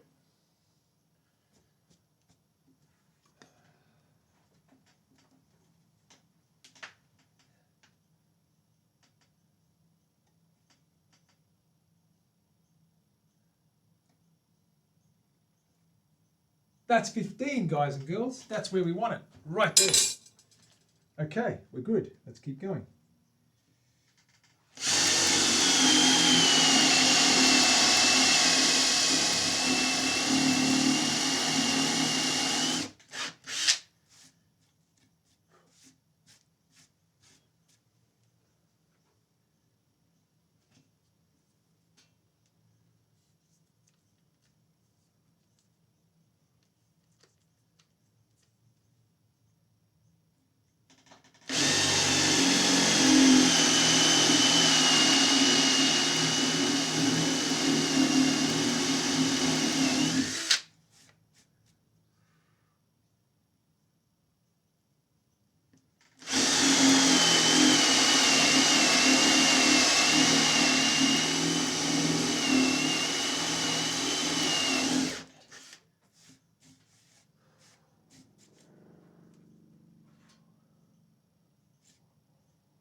All right, let's measure those.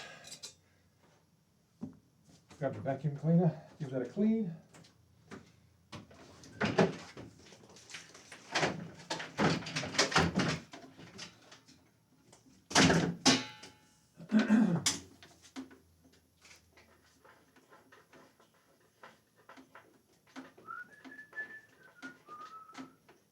Come on, where's the power cord? Bring it over.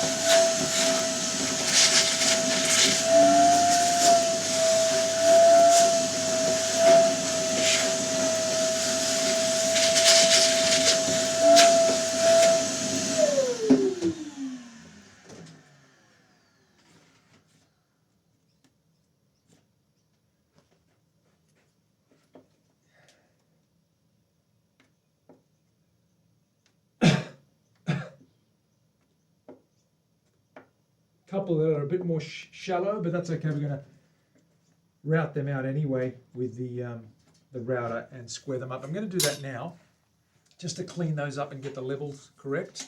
So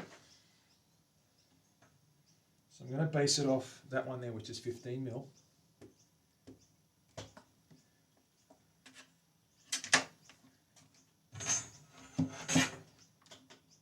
Right there. Safety gear, Terry. Do I need safety gear for this? Probably.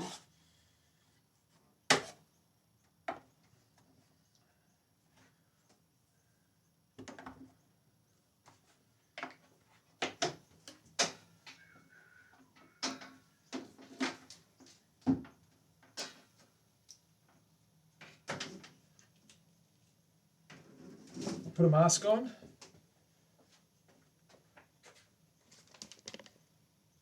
We had a raid. Excellent. Look at the raiders. Orby raided. Thank you very much, Orby. How you doing, man? Sorry about that. I'm just too focused in my work. What is going on? Thank you, raiders. You guys are awesome. Who have we got? We've got lots of people in. I'm going to show you what we're up to. We got Gatto's in the house. Orby's here. B Bumpstead, of course, jumping in backwards and forwards. Guys, great. Tipsy's here as well. Excellent. No worries. Look at this. This is our neck. This is coach wood. We've trimmed it up and we're ready to, we've got our transition there. Coach wood, and that is what they call plum. It's a Burdekin plum quilted board. You can't really see it at the moment. Once I get that polished up, though, you'll be able to see it. And that's going in a Tele body, which I'm about to route the pocket out for that neck. And it's going to have, it's called the Fox. And this is our cover for it. This is the Fox. You might be able to see the Fox right down here. Okay, and it's not a tribute to Eric Carr from Kiss, but it's the Fox. So that guy is a very, very nicely figured, almost burl down here, but a figured, what is that, camphor laurel. The body's poplar, the neck is coach wood with a plum fretboard. A little bit of contrast there. Okay, I did another coat on the LP. I'll show you that guy.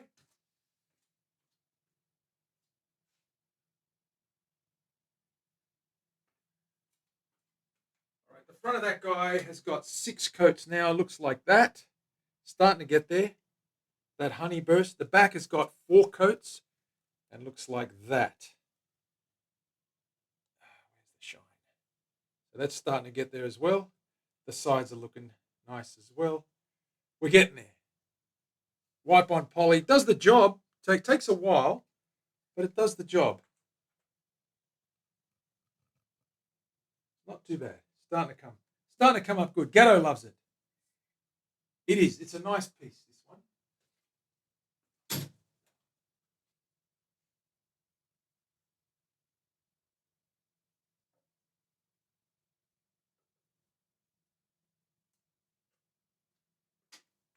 I'm just going to route this neck cavity, rough it out.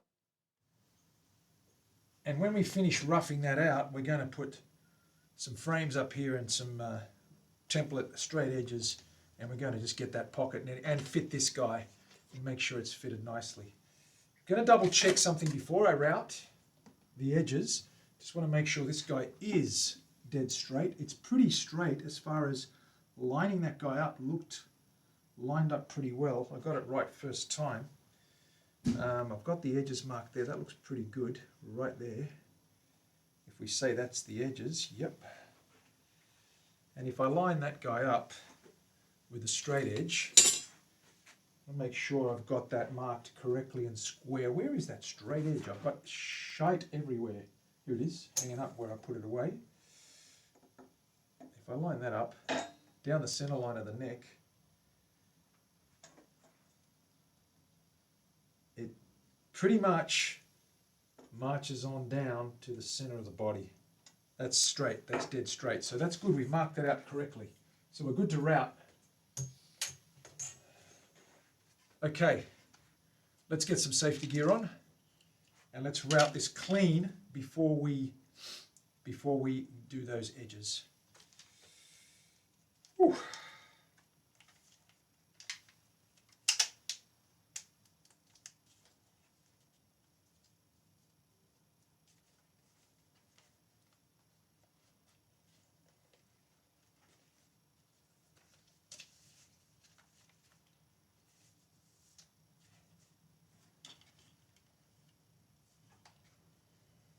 Okay, we'll get the gloves on. I'm going to mute you guys out.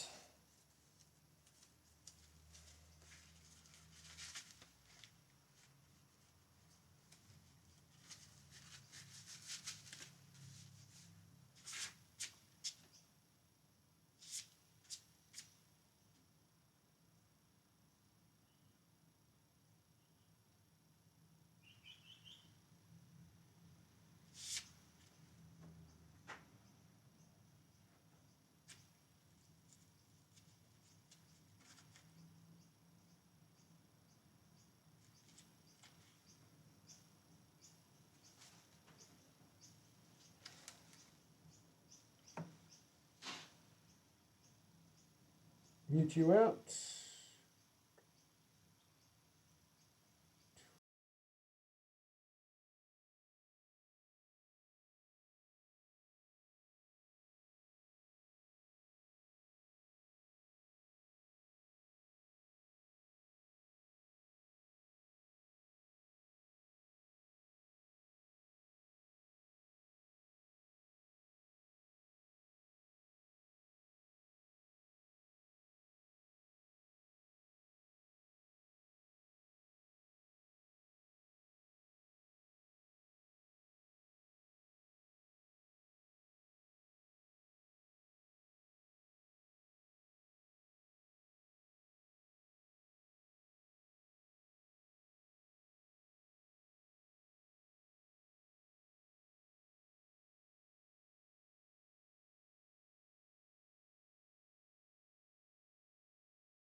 Okay, I've got the depth right.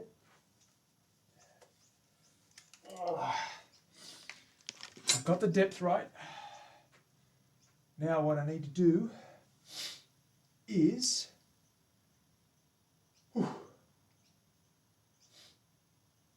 what I need to do now is line up those edges and trim those out. So that's that depth is nice and correct. We've just got to get those edges done. So I've got to glue these guys down like so and run that router over the top of that. So I'm going to need some tape on this side.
I'm going to grab a clamp just in there.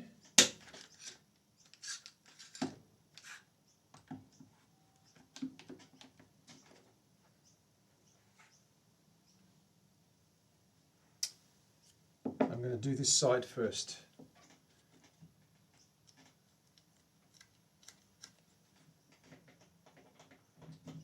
Okay, it's not going to move. One more clamp in there. Hold that in place.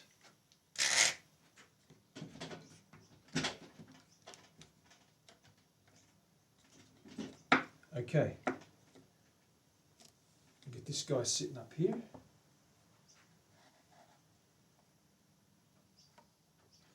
Sitting down here. Sorry, that's not going to work, is it? I'm going to have to, okay. I'm going to have to move that clamp.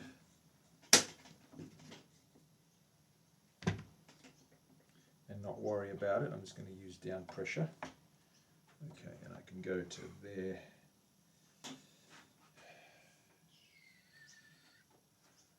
Might have to do it this way.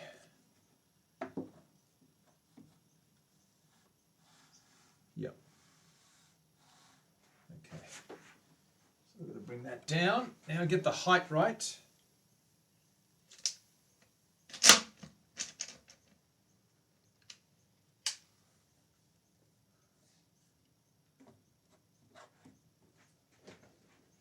And we're cutting into that, which is good. Okay, that's what we want. And we want to cut into that guy there. Okay, let's do that. Once we get that side sorted out, we'll do the other side. I might just put the other side on there anyway, because it needs to have a level resting spot and to keep it nice and balanced. So I'm going to line that guy up and sticky him down as well.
There, like so.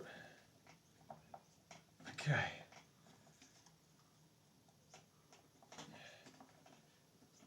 It's moving, I don't like that, it's moving around a little bit. Might just clamp that down with this guy.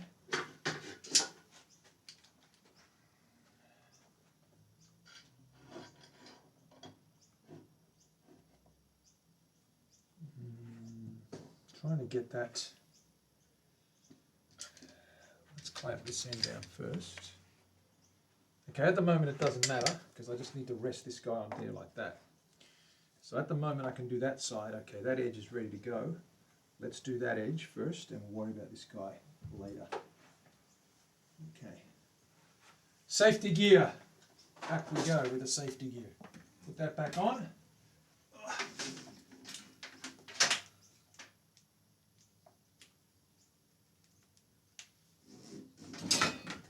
Safety gear back on. Terry loves the safety gear.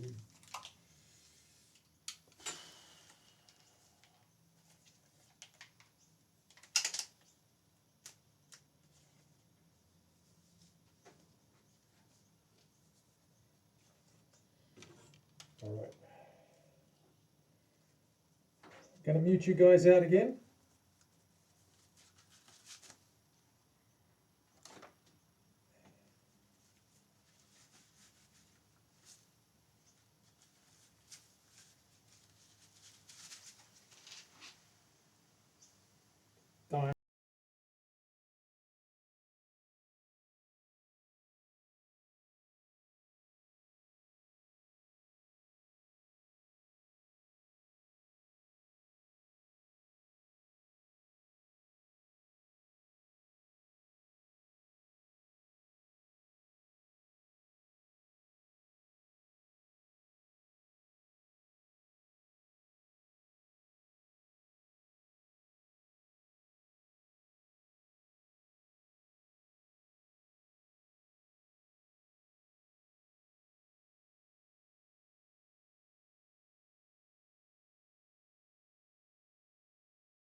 Yeah, we're going good. Let's vacuum that.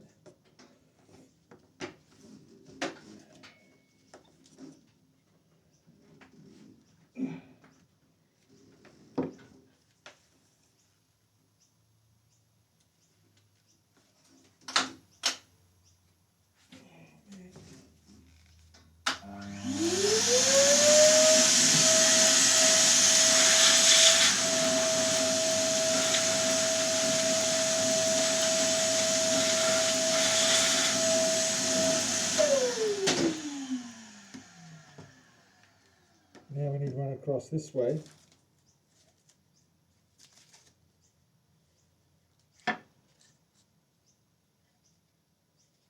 Like that.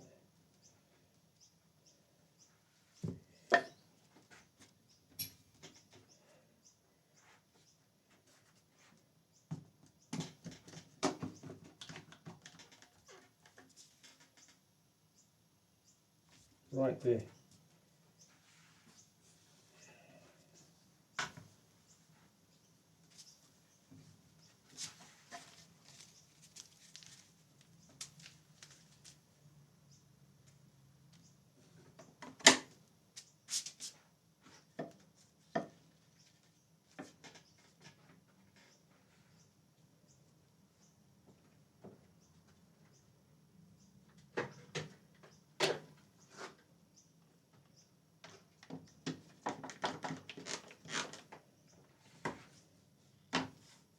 Just got to run that guy across there against that guy there. Okay, off we go.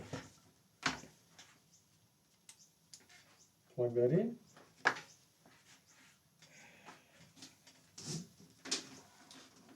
Mute you guys out.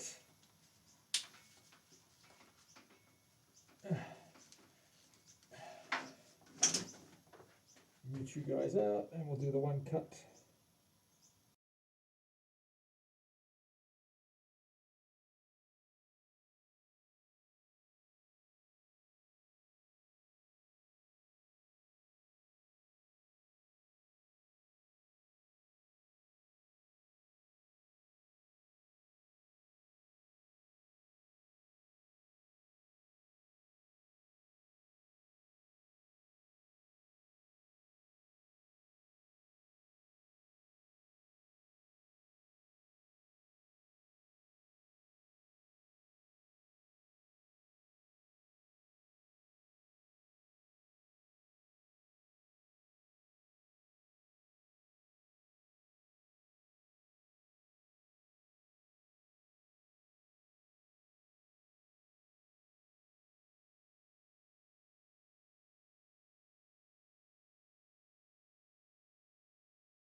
Let's change a bit over to a smaller bit.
All right, that's what we want to do.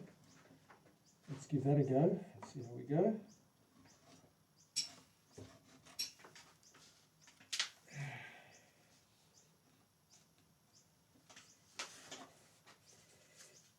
Bit more. Come on. There. Okay.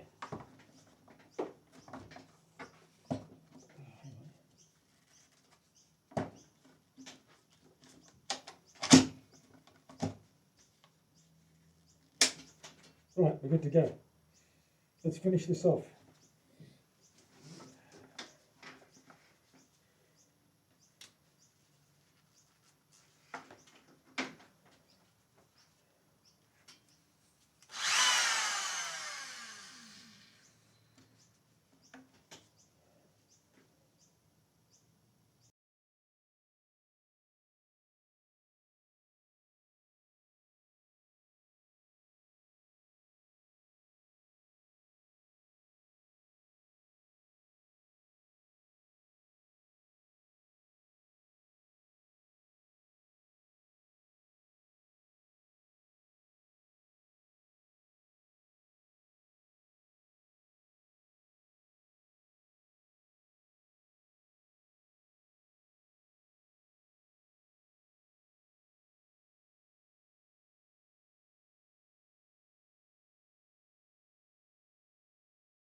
Okay, rounding's done. I just need to clean up those corners and test fit the neck into that section there. So I need a chisel here. And a mallet. I'm going to firstly clean up a little bit of mess here.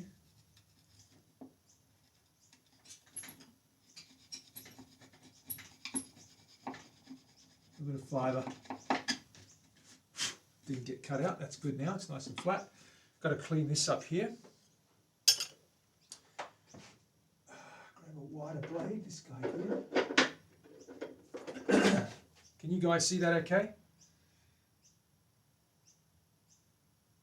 Beat it into submission, that's exactly right. Don't be like that. Come on, let's not be like that.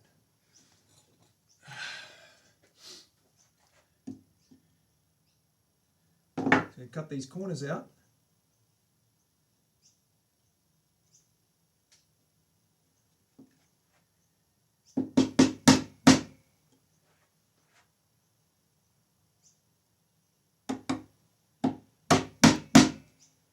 like so.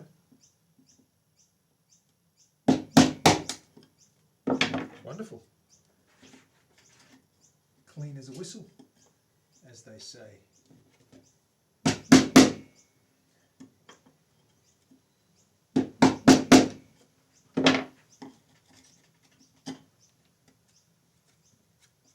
One corner. Corner number 2.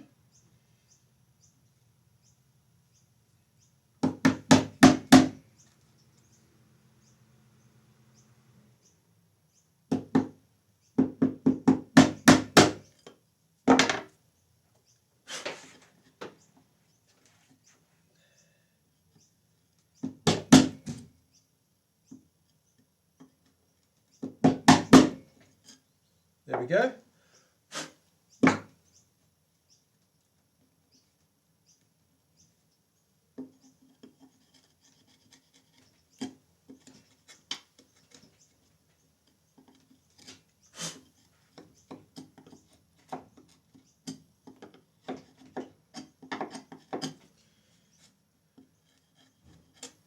I suspect the neck might be a little bit tight. I may be correct. I might be right and say that it's probably going to fit nicely. Ooh. There we go. Fits. Fits very well. Grab the straight edge. Now it doesn't obviously go all the way down because we've got this bulk to cut out. But once we cut that out, actually I should cut that out right now. I should cut that out right now. Yeah, no, maybe no. Leave it for tomorrow. That is fitting in nice and tight, but not too tight. Check the straightness, alignment.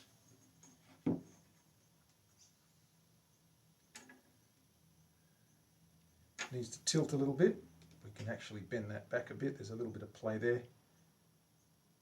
There we go. Good, straight. So that's, in principle, straight. Once we bolt that in, we can make the adjustments there. The pocket's nice and tidy, it's nice and neat, and it's nice and not too loose, but you can see there, it's not tight enough to pick up the piece, but if I put the rest of it in there, it might just pick up that body. Okay, tomorrow we cut that out, and tomorrow we fit that properly, and then we get to putting the cap on. So another big day tomorrow, guys and girls. Are we clear? Are we clear with that? Is that all good? Did we get that down? Manny does not do CNC. No, I don't. Tom, how are you? Good to see you. I was just calling out your name earlier on. Wondering where you were. Good to see you, my friend. I'm old school. Oh, as old as the hills. Action's kind of high right now. Yeah, there's a bit of a bow in there too, Tom. Good to see you. Dell, what's going on? What's going on? I will be back tomorrow, guys and girls. So let's see who's on. See if we can rate someone. Is Karen Day still doing stuff? Is Orby's gone? What's Karen Day doing? Is she doing stuff? Yep. Cool. Yep. Cool. Let's have a look here. Who's on? Someone tell me who's on. And they better be good, otherwise I'm not going to raid them. Ha ha ha.